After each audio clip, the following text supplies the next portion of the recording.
बिहार का निर्माण करेंगे, जब तक तोड़ेंगे नहीं तब तक छोड़ेंगे नहीं। जीरो से हीरो बन के पार्टी बनाएगा। उन्होंने सरकारी तंत्र का मिसयूज किया है, सरकारी तंत्र का गलत उपयोग किया है। 10,000 रुपया लेकर डूबा है सारे पार्टियों को। पलायन करना पड़ा क्योंकि जंगल राज की शिकार थी मैं। एक ही बिजली, एक ही सड़क को दिखा दिखा के आप कितनी बार सत्ता में आएंगे। नमस्कार, मेरा नाम एकाग्र गुप्ता और आप देख रहे हैं द हिंदी टॉक। आज जनस्वराज के जो मुखिया हैं प्रशांत किशोर, उन्होंने एक प्रेस वार्ता को संबोधित किया और उस प्रेस वार्ता में उन्होंने तमाम आरोप लगाए हैं। उसके बाद उनका ये कहना है कि अगर जो उन्होंने बात कही थी कि 25 सीटें अगर नीतीश सरकार जीतती है तो वो राजनीति से संन्यास ले लेंगे, तो अब उसमें एक वो नया ट्विस्ट लेकर आए हैं। उन्होंने कहा है जो 1.5 करोड़ महिलाओं को 10-10 हज़ार रुपये दिए गए थे, अगर 6 महीने में नीतीश सरकार उसे 2 लाख रुपए कर देती है तो वो ज़रूर राजनीति से संन्यास ले लेंगे। इस समय मेरी मौजूदगी जनस्वराज के कार्यालय में है, तो यहाँ पर हम लोगों से बातचीत करने की कोशिश करेंगे कि किस तरह से देख पा रहे हैं वो, कि क्या मानते हैं कि प्रशांत किशोर ने जो आज प्रेस वार्ता में अपनी बातें कही हैं तो उसको लेकर क्या देख पा रहे हैं सर जो प्रशांत किशोर ने आज बातें कही। बिल्कुल, उन्होंने बिल्कुल सही बात किया, बिल्कुल जेन्युइन बातें किया। जो मीडिया भाई अभी पूछ रहे थे कि 25 सीट आपने वादा किया था छोड़ देंगे, चुनाव आज राजनीति छोड़ देंगे, तो उनको क्या पता था कि 10,000 रुपये लोगों को वोट खरीदने के लिए वो लोग दे देंगे। उससे पहले उन्होंने अनाउंस किया था कि 25 सीट आएगा तो छोड़ देंगे, लेकिन इन्होंने सीट जो खरीदा है। लेकिन इस चीज की बात प्रशांत किशोर ने उस समय भी नहीं की थी। उन्होंने सीधा सीधा ये बोला था कि अगर 25 सीट आई तो राजनीति से संन्यास ले लेंगे। तो ये थोड़ी कहा गया था कि लोगों को घर घर जाके जब आचार संहिता लागू होने के बाद भी 10-10 हज़ार रुपए दिए जाएंगे हैं?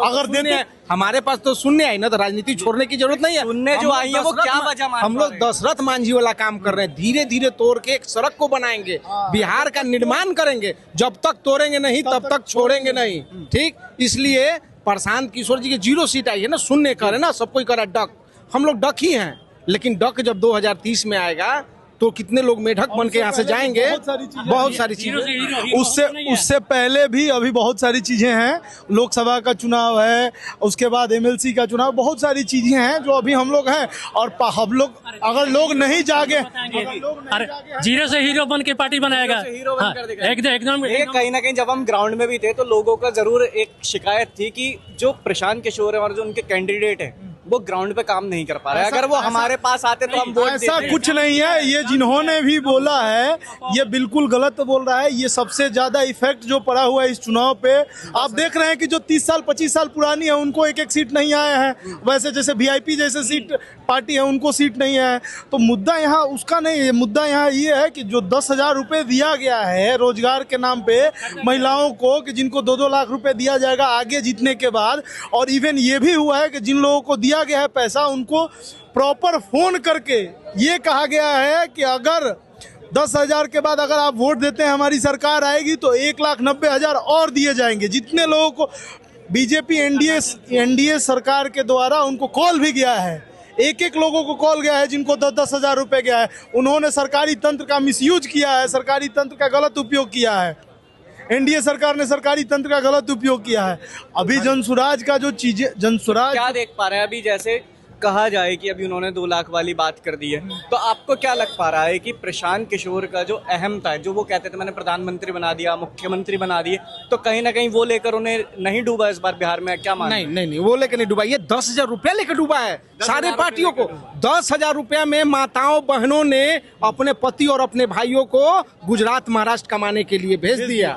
ठीक, आज भी ट्रेन में वही सफर है और आज भी ट्रेन में वही दिखते हैं, रिजर्वेशन नहीं है, लोग जनरल बोगी में एक पर एक चढ़ के जा रहे हैं और ये दशा 5 साल तक रहेगा। लेकिन हम माताओं बहनों से ये निवेदन करना चाहते हैं कि अगर इस 5 साल में बिहार नहीं सुधरता है तो जनस्वराज आपके लिए है। मैम क्या नाम है आपका? क्या देख पा रही हैं? हाँ, क्या देख पा रहे हैं? आज प्रेस कॉन्फ्रेंस हुई, तमाम आरोप प्रशांत किशोर ने दोबारा लगाए। देख पा रहे हैं, जब 0 आया था उसी दिन से देख रहे हैं। मेरा नाम इंदु सिन्हा है, मैं यहाँ जनरल सेक्रेटरी हूँ।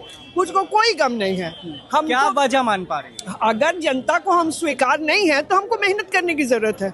हम मेहनत करना शुरू कर चुके हैं जी। शायद जनता अभी हमको समझ नहीं पाई है, स्वीकार तो अलग बात हुआ, समझ नहीं पाई है कि हम उनके लिए काम कर रहे हैं। हमारे नेता 3 साल से पैदल चल रहे हैं, बरसात जाला, उनसे आप लोग कह रहे हैं कि आप फालतू है, आप संन्यास ले लीजिए। मतलब कि समझदारी की कमी है बिहार की। ये तो उन्होंने खुद ही बात बोली थी। सुनिए, बिहार की जनता को हमें समझने में कोई हमारी ही भूल रही है या पता नहीं क्या है कि हमको नहीं समझ। तो अब हम उस पर काम करेंगे कि जनता हमको कैसे समझे। और हम तो बिहार को बदलने के लिए लगे हैं। हम कभी सत्ता में आने की हमने कभी बात नहीं की। हमने हमेशा बदलाव की बात की है, हमेशा बदलाव की बात की है और अपनी बात पे कायम है। हम आज भी अपनी बात, बदलाव हो रहा है, हमारे बोलने से भी बहुत बदलाव हो रहा है। ये 400 का 1100 किसने कर दिया? हमने तो नहीं किया, हम तो सत्ता में नहीं है। हमने किया नहीं किया। जीविका दीदी को ये देख कर अगर अपने बात कहा है कि ये लो और आगे देंगे तो दो ना, उनको रोजगार में लगाओ, खुशी है हमको, हम तो वही चाहते हैं। वो अब हमारे बोलने से हमारी बात सुन रहे हैं, बदलाव की बात, पलायन की बात सबकी जुबान पे बिहार में आ गया। तो ये किसको श्रेय जाता है? प्रशांत किशोर को जाता है, जनसुराज को जाता है, हम लोगों को जाता है। और हम अपनी बात पे कायम रहेंगे। आज नहीं, क्या आज़ादी कितने दिनों में मिली थी? क्या वजह मान रही है? प्रशांत किशोर की कमी रही या जो कैंडिडेट थे उन लोगों की कमी रही? किसी की कमी नहीं रही है। जनता ने हमें यही मैंडेट दिया। जनता को लग रहा है कि हम ठीक नहीं कर रहे हैं, हमको और कुछ। तो एक तो आप इसको खोल के क्या बात करनी है कि क्या घालमेल था, वो घालमेल तो दिख ही रहा है। जिस तरह से वोट आए हैं, एक सिरे से कैसे खारिज कर देगी जनता? मैं नहीं मानती जनता एक सिरे से खारिज करेगी, लेकिन फिर भी हम समझने की कोशिश करेंगे। हम बैठेंगे, अभी तो खत्म ही हुआ है चुनाव, हमने बैठना शुरू भी कर दिया। तो आप क्या मान पा रही हैं कि जैसे हम लोगों से बात करते थे वो कहते थे बोले ग्राउंड पे कनेक्टिविटी नहीं रही, और कहीं ना कहीं ये भी आता था कि प्रशांत किशोर का जो अहम था कि मैंने प्रधानमंत्री बना दिया, मुख्यमंत्री बना दिए, तो कहीं ना कहीं क्या लगता है वो राजनीति थी, ये राजनीति है। फर्क है ना बेटा जी। प्रशांत किशोर जरूर इस बात को लेकर आते थे इस चुनाव में। क्यों? तो क्या लगता है आपको वही चीज डूब गई है लेकर? उनके वजह से इतने लोग सत्ता में आए, तो उस बात को क्यों? लेकिन वो अपना खाता नहीं खोल पाए इस बार। हाँ, तो कहीं ना कहीं ये बहुत गंभीर सवाल तो है। गंभीर सवाल है, वही तो मैं कह रही हूँ कि कहीं ना कहीं चूक हमारी भी रही होगी। तो हमको मंथन तो करने दीजिए, समझने तो दीजिए कि हमको क्या सुधारना है और जनता को किस लहजे में समझाना है, कैसे वो हमारी भाषा समझेगी। क्योंकि मैं बिहार की हूँ, मैंने भी पलायन का दर्द सहा है। मैं IIT दिल्ली की हूँ, भाग के चली आई वापस, क्योंकि मैं बिहार बदलना चाहती हूँ। और फिलहाल मैं कंज्यूमर कोर्ट में पलायन आपको भी करना पड़ा, फिर आप वापस आई। हाँ, पलायन करना पड़ा क्योंकि जंगल राज की शिकार थी मैं। तो जंगल राज तो चलिए खत्म हुआ, लेकिन उसी जंगल राज को भजा मानती हैं जंगल राज नीतीश सरकार में खत्म हुआ है? बिल्कुल बिल्कुल मानती हूँ, डंके की चोट पे मानती हूँ कि 5 साल नीतीश कुमार ने अव्वल दर्जे का काम किया, सड़क का काम किया, बिजली का काम किया। आज उनकी स्थिति नहीं है, पर अभी तो वह जैसे टनाटन चल रहे हैं, उसको देख के लग रहा है कि उनकी स्थिति अच्छी है।